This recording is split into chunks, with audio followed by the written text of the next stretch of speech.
Let's start this with a prayer. Dear Father, I thank you for this day and this opportunity to be used as a vessel to let your people know that you are available, able, and ready in the name of Yeshua from Nazareth. Let's cut this bread. Zechariah, and this comes from the Message Bible. 8, 9, and 10, and then like 12 and 13 were together, so I just cut it, so it's probably like 12. Zechariah says, well, this is God, and he's talking, but it's in the book of Zechariah. This is God. God of the angel armies is speaking. Get a grip on things. Hold tight. You who are listening to what I say through the preaching of the prophets. The temple of the God of the angel armies has been reestablished. The temple is being rebuilt. We've come through a hard time. You worked for a pittance, and we're lucky to get that. The streets were dangerous, and you can never let down your guard. I had turned the whole world into an armed camp. In 12, my core survivors will get everything they need and more. You've gotten a reputation as a bad news people.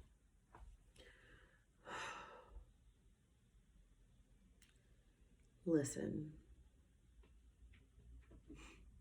God is so good. So good. And I am going to tell you a story on why he is so good. 6 years ago, I had a car accident. You know, this is my leg. Like, it was a thing. Okay. God pulled me through that. Cool. I don't have no problems on the road. I first started getting anxiety or like panic attacks. That's a whole nother level. But like panic attacks in 2008 or 9.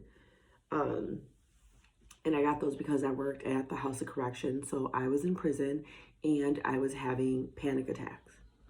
And the extent of my panic attack would be like hyperventilating, my lips going numb, and like just kind of, I don't know how to explain it, like almost like you're paralyzed in your body and your body's doing whatever it wants. I started a job as a crisis stabilizer 2 weeks ago with the full intent of God using me and everything that I've been through to reach these kids.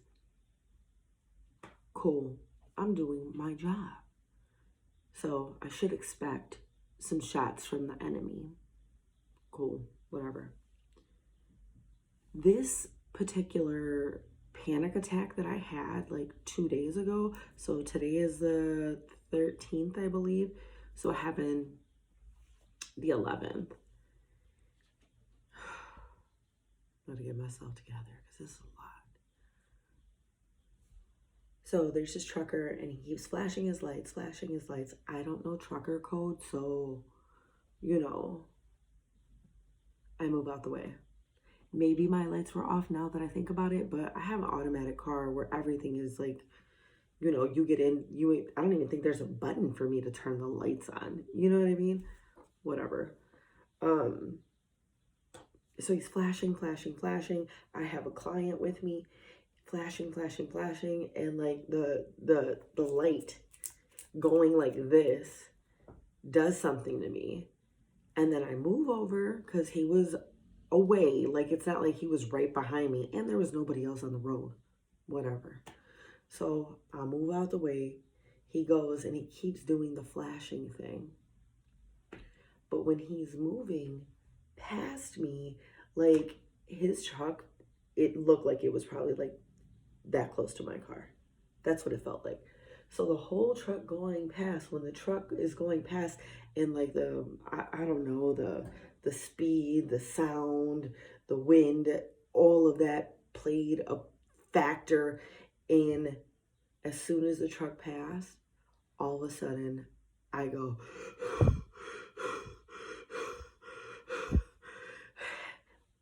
water starts coming out of my eyes. My vision has now gotten blurry and I'm right by the off ramp, but I can't see the ground because my vision is so blurry. I grab my client and I'm like, I'm having a panic attack. She was like, just breathe. And it was so like for me, when major things happen in life, they like slow down. Like it's slow mo for me. So I see it, and then I still couldn't see, like, you're getting off the freeway, and then they have like that little duck off spot where like the cop or somebody. So I pull off in there. I took my seatbelt off, got out, obviously parked the car first, got out of the car. It was on the side of the road, and now it's like, like whatever it was, like I felt my spirit and my flesh boxing. My flesh is trying to be like, you have no control over your vision. You have no control over your the tingling all over your body. You're about to pass out. And my mind is like, I can't go. Because it's happening. And I'm looking at the girl and all I want to do is poop.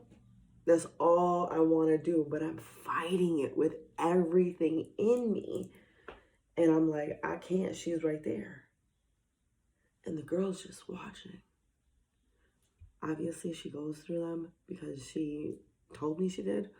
So she is like, okay, I get what's happening. But still in the same token, like, oh my gosh, this is a whole adult, like, in a crisis situation. I was in a crisis situation.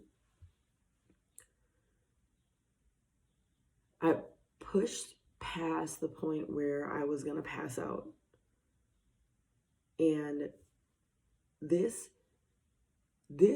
shook me to my core, because the only other time that I didn't have control of my body is when I had the accident and I'm in the hospital and I realize I can't move my fingers.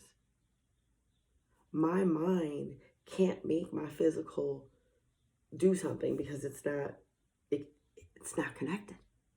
Like the nerves are gone, like things are missing. Now, within this fight, it's like my physical had grabbed certain parts, and it was going to control it, like my breathing, the tingling through my body. Like I had no control over that. The blurry vision, I had no control over that. And my mind being like, nah, it's not gonna control you. Like, you know what I'm saying? Like, it's like,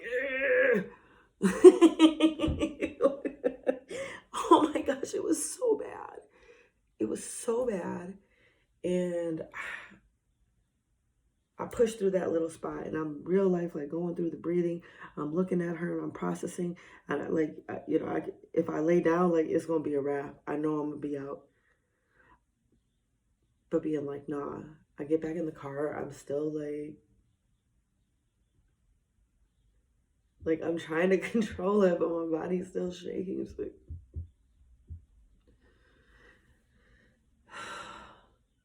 and then I laughed.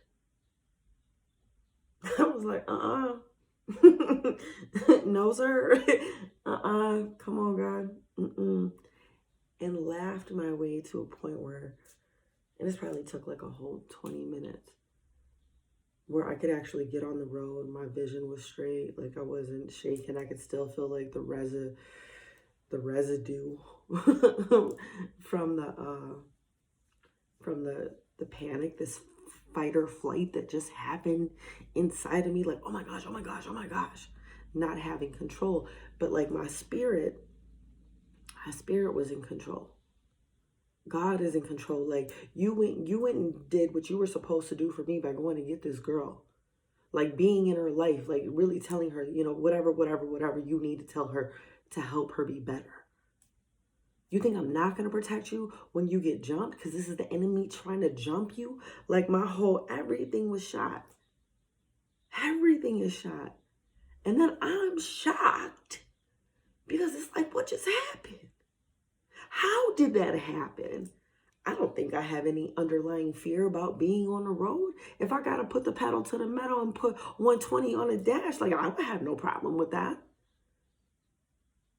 But that's not me. That wasn't like, It was a whole attack. It was a whole attack. But being able to come back to God, and because I was shook up about it yesterday, I'm not even gonna lie to you. And I was just like, what's going on? How did that happen? And I'm super exposed. And then like when it did happen, there wasn't anyone that I could call but God. Nobody. And it's not like any, who's gonna be up at like 12:30, 11:30 at night, whatever. But it was him. God said, get a grip on things, hold tight. You who are listening to what I say through the preaching of the prophets. What you got to hold tight to? And this is how God spoke. He spoke through other people he sent. And everyone gets so hooked up on like the Bible and you got to, come on, man. This is real. This is a real life battlefield. And God is like equipping you to be in a position to win, because I don't live like anybody else. And I'm saying like all the trauma, all the bad stuff, that's not reflected in my life now. Like I experienced some things in my life, but if you walk in my house, it's peaceful. You check on my kids, they're good. Like, this is a side story.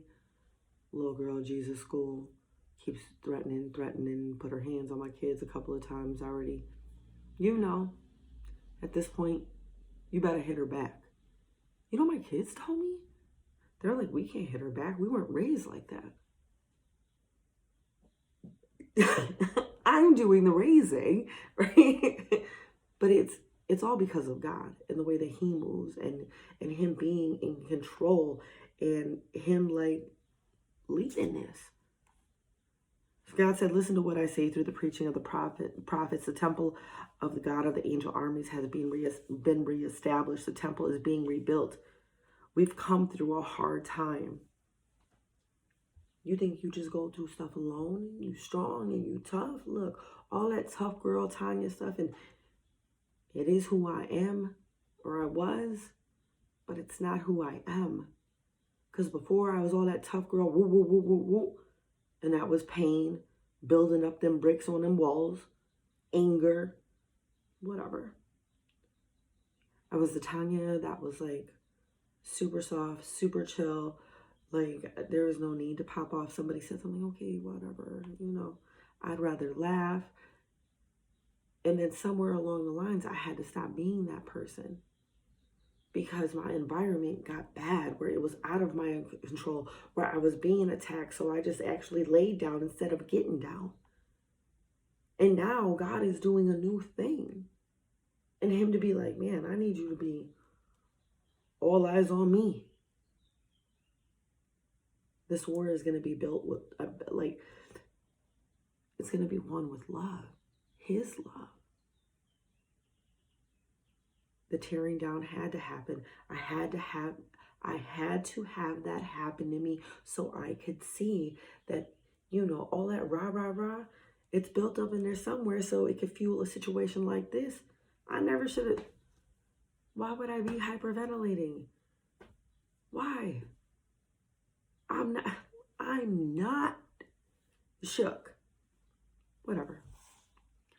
He said, we've come through a hard time. You worked for a pittance, and you were lucky to get that, and the streets were dangerous. You could never let down your guard. Because God, I had turned the world into an armed camp. God said before, when the old things pass, I'll tell you when they're going to go. And when the new things are coming forward, I'm going to put you on that too. So for him, he was like, look, all that hard stuff, Tanya, let that go. You're my daughter. Like, I need you to be this type of woman. Skip all of that. You know that is bred. You know that that's birthed from like pain and anger and no one can hear me. So if I get like this, you can hear me. He said, it ain't even good for your body. It really isn't. I have a whole like bad gut, fat gut, because of stress and this nothingness. And now it's time for it to go. God said, my core survivors will get everything they need and more. You've gotten a reputation as a bad news people, but you still gonna come out here and do what you do. There's a lot of people that don't listen. I'm probably one of the most genuine people you'll ever meet. I am who I am. I don't front. There's no need to. I got an open relationship with God, and I tell everybody about that. I'm not religious. I'm not a Christian. I follow Yeshua, the way, the truth, the life. That's who it is. That's the only way you can get to God. And that's what I believe. But if you don't believe what I believe, that's cool. I'm not going to press you on it.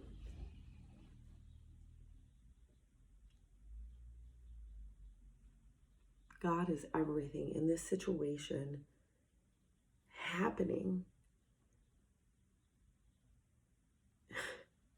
it showed me how I have limits. How I have limits. And God is limitless. So in any situation, when I can't handle something that is beyond my control, he's still going to come in. He's still going to keep his righteous right hand on me. He's still not going to let anything happen. Because if you would have seen, like, I'm on the side of the road, like, I'm not going to give up. Like, and you can't do that in a panic attack. Your body is just taking control and is like driving straight into a ditch. It's ask anybody, and they'll tell you. You have to be in therapy for years to try to come out of something like that.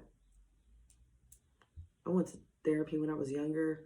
I think I tried it a couple of times after my accident, but I really ain't had no solid somebody sit me down and be like, let's work through all your things except God.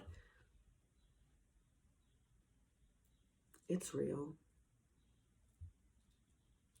The attacks are real. God is real. God is the God of the angel armies. Like, who could really duke it out with him? Nobody.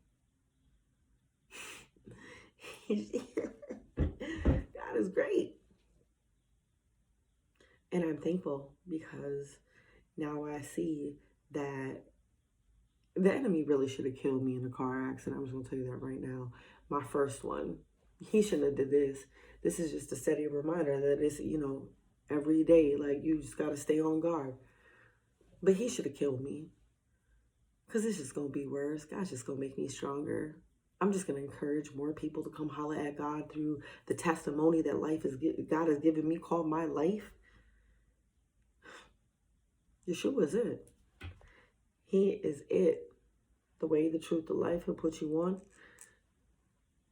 You ain't even got to worry about it. You won't even be thinking like anybody else or how you used to think prior to this interaction.